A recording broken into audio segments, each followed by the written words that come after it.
Welcome to another Good Dads podcast. I am Jay Fotsch alongside Dr. Jennifer Baker. We have a Zoom meeting also with this podcast, which is always very exciting, that you can check out obviously on our Good Dads website. So Dr. Baker, I will let you do the introductions.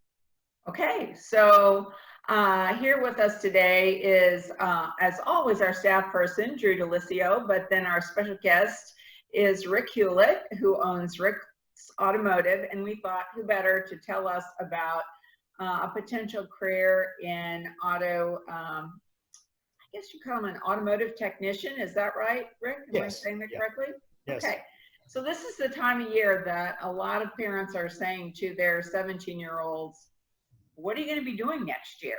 Like, are you going to be in the military? Are you thinking about going to college? I mean, some kids know, but a lot of kids don't know. And my experience in seeing college students in therapy is that they may be in college, but they might not have any really good idea about what it is they're going to be doing. So this is an important conversation for a dad to have with his kids. And we thought it might be great if you could talk about why someone might want to consider a career as an automotive technician. So Great. I guess, first of all, can you just tell us about yourself? Because, you know, most people might not know who you are and how you came to be doing what you're doing today. Sure. Appreciate it, Jennifer. Thank you. Well, I've been in the automotive repair industry for 45 years. I've owned my shop. This is our 40th year of owning the shop. And I started my automotive career right here in Springfield at OTC, which was formerly Graf Fotsch. And I actually, when I went there, didn't ever think of having a career in automotive repair, but got married at a young age, 17, and we are still married 45 years later, I'm happy to say. But it was more out of necessity to know how to repair my own car because I just didn't have the cash, to be able to do that. And a lot of people do get into this career for that very reason, just out of necessity and taking care of their own cars. At least back then they did. But I was able to, I had been working construction and I didn't like that very well. And they ran out of work and I went and applied as a tire buster, busting tires at Kmart. And I knew I wanted to be in that field, but I didn't want to be doing that type of work. So I went out to different places, the auto auction. I was at Montgomery Ward's and kind of worked my way up into management there in the shop as a service manager in the automotive department at Montgomery Ward's. And after that, I had the mechanical skill. And then from that, I learned the business part of it. And I thought, well, I can do this on my own. So I went ahead and started my own shop in 1980, just my wife and I. We've grown that to a 28-bay facility with 22 technicians, 40 employees, and we do a lot of fleet work, and it's become a real good career. But through that, what I've been able to do is just what we're talking about here is work with students in the OTC program and bring them in. And we've built a large enough facility now. We do have a lube department and tire department, kind of like where I started, where we can bring them in. If they show potential, we're able to work them up into a better position.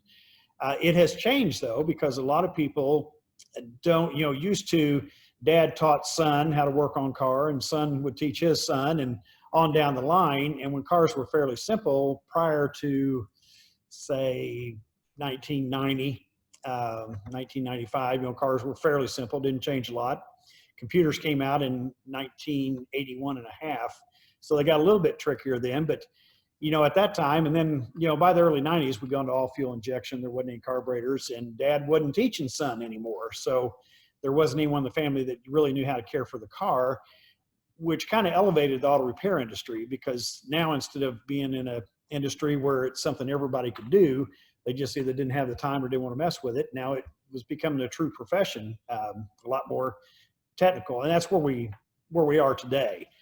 So students or kids that are thinking about a career in automotive, the best thing to do is, our OTC program. We're very blessed to have OTC College right here in Springfield, and they have an excellent program there where they hire people out of the automotive industry to actually teach the class. In fact, I have one of my technicians that teaches an adjunct class over there at night.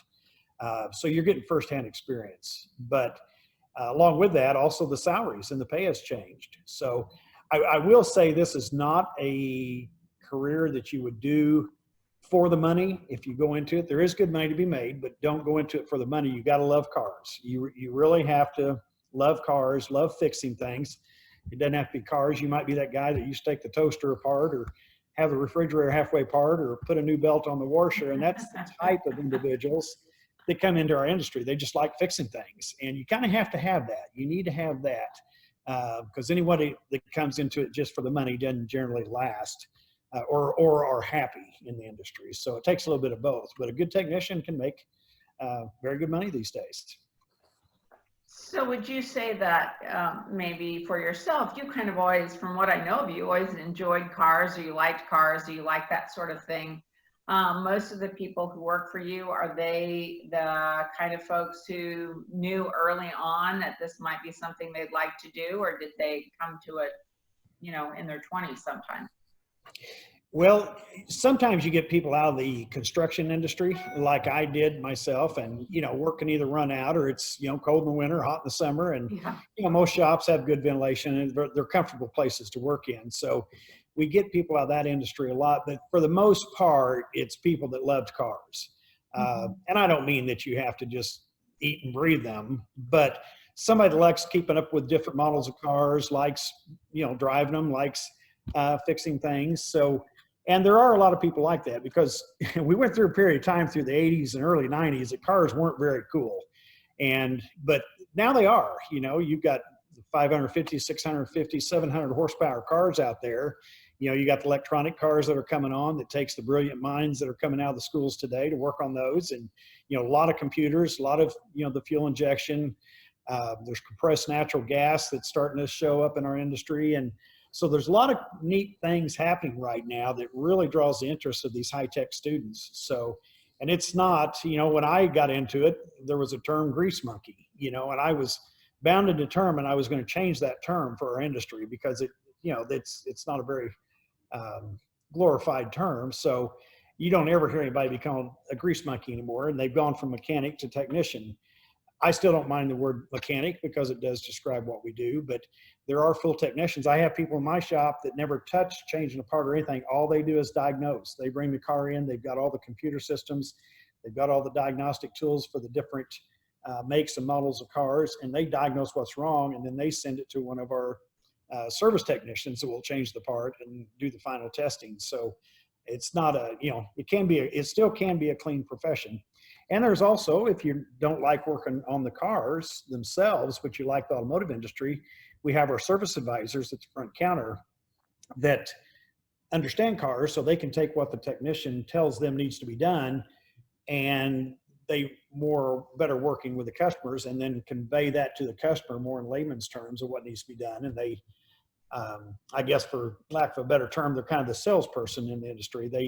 They explain what needs to be done, what can be waited on in terms of get the car back and operating order. So there's a lot of different jobs in the industry without actually working on the cars themselves. So it's one thing that's very attractive about it is no 2 days are the same. I mean, every day is going to be different. And I think that's what's kept me in it for 45 years.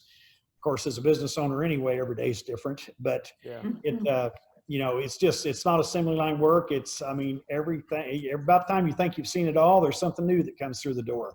So the days go by fast, and it does keep your interest perked. And, and a lot of continual education goes on. We require at least 40 hours a year out of our technicians in continuing education because things are changing so quickly.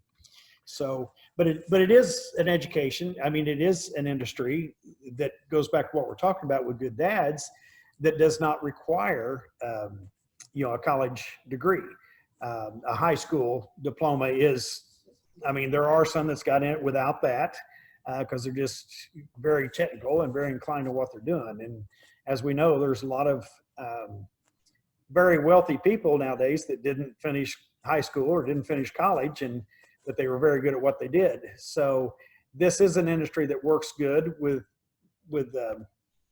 men and women, guys and girls. We have girls working in our industry. We've had a girl mechanic working for us. We have a girl service advisor or a female service advisor. So it works for both. But for somebody that wasn't streamlined like a lot of folks, where you come right out of high school, you go right into college, you get your 4-year degree, and then you go out and see what you're going to do. This does work for someone that doesn't have the ability or isn't interested in going to a 4-year college.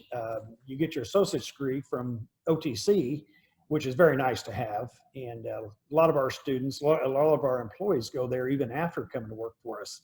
They sign up for classes, they even take those, so you can get your associate's degree that way. And we work with their program. We do a mentoring program with them where their students come in the summertime and shadow with our senior techs and mentor them. And we've hired several people out of that program.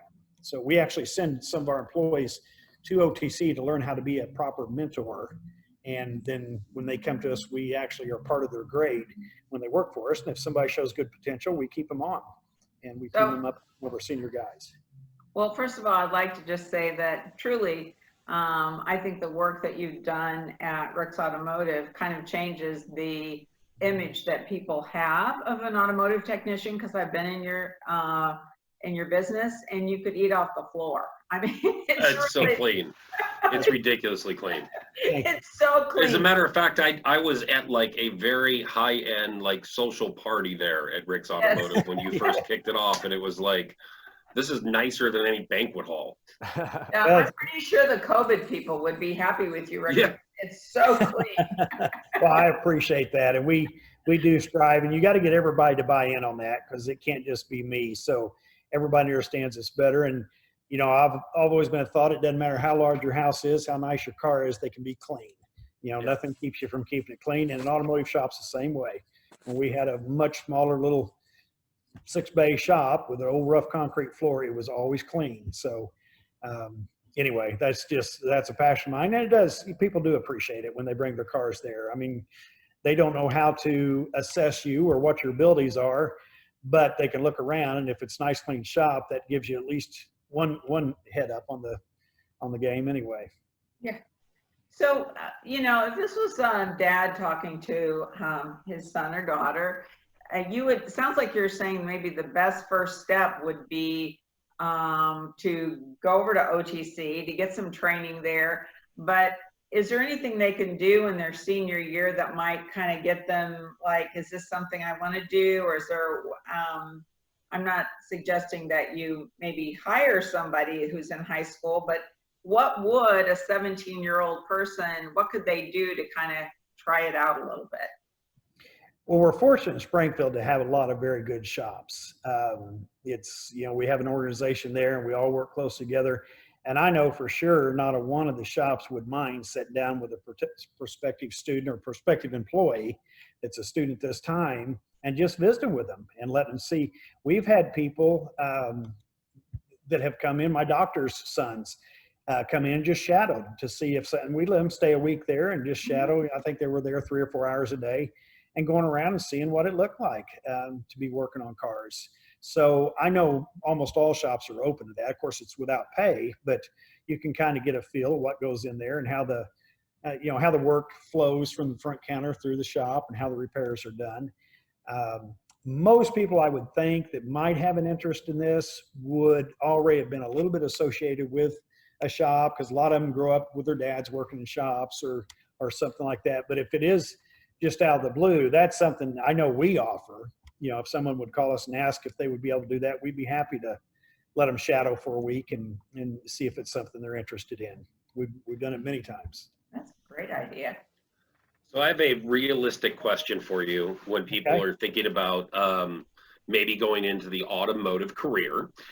We talked to a chief of police, and he said a lot of times people will call us in their worst possible moments, because they're not calling the police just to say, hey, how are you guys? It's great. Why don't you come over for roast beef and sit down? We're going to have dinner. Usually they're calling them when something's wrong. And just like you, there might be something wrong with their car. Now, not all the time. I know you do just regular maintenance and service. So what would you tell someone getting into that to kind of, when somebody is basically, when they're calling you, they're not upset with you, but they're emotional because their car broke down. They don't know what's going on. So how can you tell someone to kind of, I don't know how to deal with that, or just kind of something that you should suspect. Or how do they have people skills to deal with the people issues? Well, we do. There are schools that we send our technicians to. Of course, they all go to Dale Carnegie training, which is a good class for anybody that's gone. But I require all my front. Of course, we pay for it, but all my front counter staff goes to Dale Carnegie training. And there is an automotive school in California that I respect highly, and we send them out there for a week, and they do role playing and different ways to handle customers, and and to just ease the situation, because like Jay says, usually when you get a call, they're upset and they're not in their normal mode, so the first thing to do is just calm them down. I mean, really what we kind of say is we work on cars and fix people, because a lot of times, and it's a lot of times when they come in, people are scared. They don't understand their car. Our industry's had a lot of black eyes over the years for, TV stations going in and hiding cameras. And, I feel it's gotten a whole lot better from the old days, but they're afraid. They're afraid what it's going to cost. They're afraid the money's not in their budget already. It's usually something that you don't budget for. And there's a lot of fear there. So, that's the first thing we handle. And then as far, then of course, getting the car in and checking it out. And then, some people want to be technical. They want to know every little thing that you talk about. Some don't care. They just want to know when it's going to be done, how much it costs. And each person's different. So you don't want to talk to the person that just wants to know how much is it going to be and when's it going to be done, and start getting real technical with them, because it's frustrating. And so we try to help make them the decisions the best way possible, or sometimes it's not worth fixing a car. Sometimes it's just time for that car to go away and replace it. And sometimes that's hard to tell a customer because that's their baby. But if I'm getting to Jay's question, somebody wanting to go into this field and doesn't know how that works, most people know if they have that talent, I think, or not. Most people kind of know if they like people. You got to like people. You can't fake that. And that front counter, you got to like people and you got to want to help people. And, so we, as far as that, it's almost like being in nursing or anything else. It's people that want to help people, and they don't know much about cars, but we can teach them as much as they need to know, just to explain it to the customer. So they don't have to be real technical. If a customer wants be more technical, we can get one of our technicians and they'll come and talk to the customer. So I don't know if I hit your question or not, Jay. Is that kind of what? Absolutely. I was just saying that there's a little bit of psychology involved. I know we were talking about the automotive technicians, but when there's people helping people in that field, where they're at the front desk, answering calls, talking to people who's dropping their car off, picking their car up, there is a lot of psychology involved. There is. Yeah. And our industry, fortunately, has recognized that decades ago. So as we go to classes, like there's one in Kansas City, I take about 20 people to Kansas City for a weekend of training. And there's like 60 different classes you can pick. So some of them are all management, more geared around an owner or partial owner. And then some are for the advisor. And it's a lot of that, just human relation techniques. And then of course the technicians go off to the different classes they go to, and they can pick things to go to. So that's been a good one we've used for a number of years. It's called Vision Training in Kansas City, and it pulls all across the country. People they have, I think, close to 1,000 automotive people attend that training. But also Dale Carnegie is very good, and we've got a lot of books that we have the guys read. So you're right, and that can be challenging. It can be fun. There's nothing better than taking a customer that's upset, confused, scared, and getting them completely at ease. And, that's how we build a lot of customers that stayed with us for a number of years. We focus on female customers too, because they feel that they are most apt to get taken, I guess, or whatever in the shop.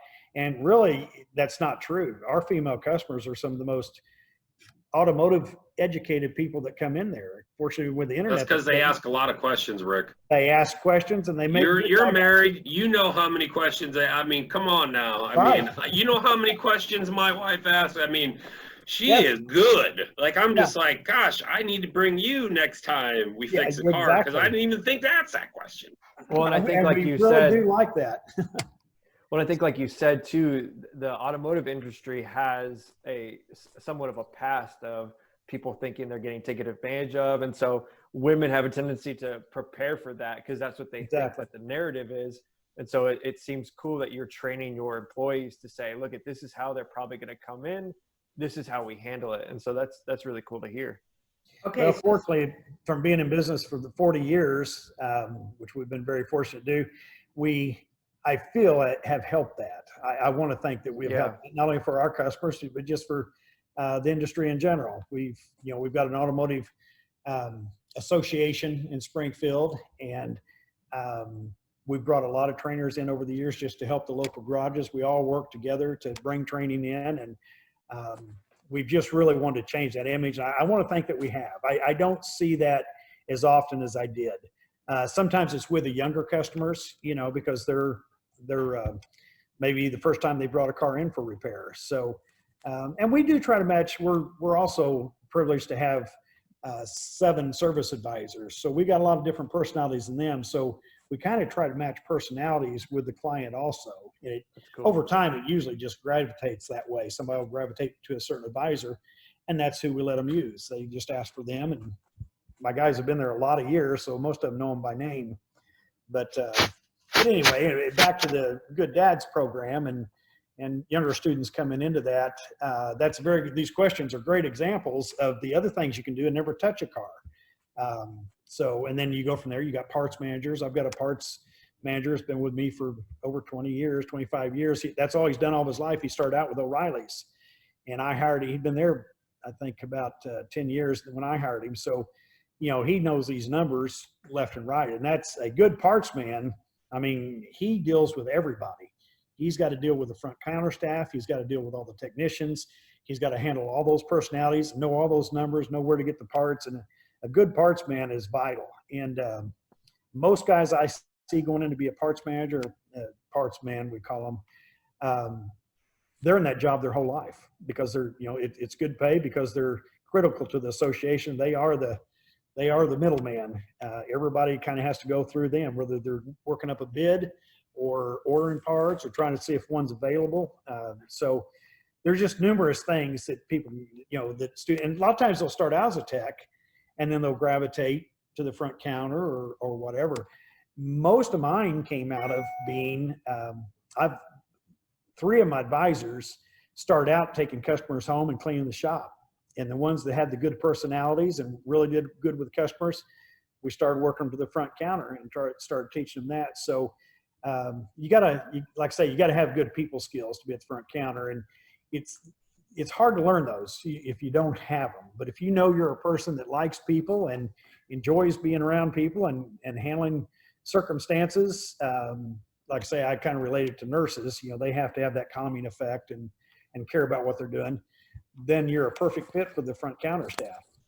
So I just want to say, a few years ago when my Subaru was not working well, it was one of those things where I had a Subaru. I loved it. I don't have one now because I can't fit all the grandchildren in it, but I loved it. Anyway, it wasn't working right. And it was only made this certain noise at a certain speed, like, 20 miles per hour and I don't know, 45. It only made it at a certain, so, you take it in and you feel like, okay, they're going to think like I'm an idiot because it makes this noise, but it doesn't make this noise, at most speeds. But I'm happy to say they treated me like I really was, knew something. And Rick's guys went out and drove my car and came back and said, you're right. It makes that certain sound right in here. And they fixed it. So awesome. As a woman, I'm going to say I felt respected and I got my car fixed. And I had taken it somewhere else and 2 times and it wasn't fixed, but they finally fixed it there. So. Well, I very much appreciate that. And that's another thing about our female customers. They're not afraid to make the noise. A guy won't do that usually.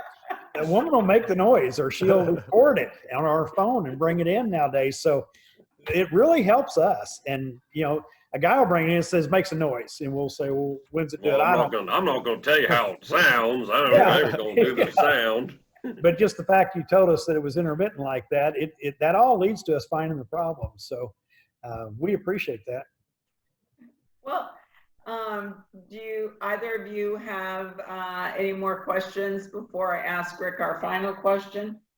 Is there anything that you would tell somebody who's around 16 or 17, because we're talking about different career paths, that you could tell them to really be prepared for going in the automotive industry? I know we've covered a lot of different topics. Is there anything else that you would want to tell someone who's 16 or 17 who's interested? You got to have a good work ethic, because it's not easy. Even the front counter, it's not easy. It can be very rewarding, and you can do very well financially in this industry, but it's not easy. And it does take a while, 3 to 5 years to really get your skills honed. You're learning for most of that time, but once you've learned, you spend a lot of years reaping the rewards financially also. So just be prepared in the beginning that, you're not going to walk out and make $70,000 a year, but a decent guy can sure walk out and make $35,000 a year and grow substantially from there. So, but be patient, but make sure it's something you're willing to put time in, because it's not just your time on the job. It takes a lot of reading and studying away from work. It takes going to some evening classes. It takes going to some weekend classes. So it is an industry that you get out of it what you put into it. It is time consuming in the beginning, but after 3 to 5 years, of course, you're still doing your training, but you can reap the financial benefits for a long time. I'm so proud of, and I've got probably 5 I can name right offhand that came to me right out of high school. And Chris Byers, one of them, came to me right out of high school, never had another job, and started out cleaning floors for me. He's now one of our top front end technicians, breaking front end, and has 3 kids. One of them's getting ready to go to college. He wasn't even married, like I say, right out of high school. Saw him get married, saw him get his first new car, saw him get his first new house, and he's got 3 kids now. He's been with me for 21 years, and one getting ready to go to college. So that's what I love about it, is I've got to see all these families. And when you get into a shop, if you get in the right shop, you've got you just extended your family, because shops work very close together. It's not like in a plumbing shop or something like that where you all go out on different jobs in different directions. In our shop, you're working right there together every day, and you've really got an extended family. And it's like a band of brothers and sisters. So that's a big plus. There's a lot of pluses to it, but it can be hard, and it can be hot, and in the summertime, and you got to be a hard worker to do well in the industry. So Got any openings? Yeah. We're always looking. Okay. So if you could go back today and talk to your 16 or 17-year-old self, what would you tell yourself, if you could remember when you were that age? I would kind of like I did, put in the extra time. Just go one notch better than the guy working next to you. I'd put in the extra time. Fortunately, I did. And, it's also a business that you can go out and start your own. I wasn't any whiz. I got my education at Grapho Tech and OTC, but all the training over the years, hours and hours of training, going to night classes, and I'm talking about automotive classes. So, put in the time, do the extra, and make sure you're just a notch or two better than the guy working next to you, and get those advancements. And the more you know, the more you're going to be worth. Right. Definitely. Very good. Rick Hughlett from Rick's Automotive. Thank you so much for joining us today. Thank you for inviting me. I appreciate it. We really appreciate it. Thank you, sir. Thanks so much. Okay. Bye.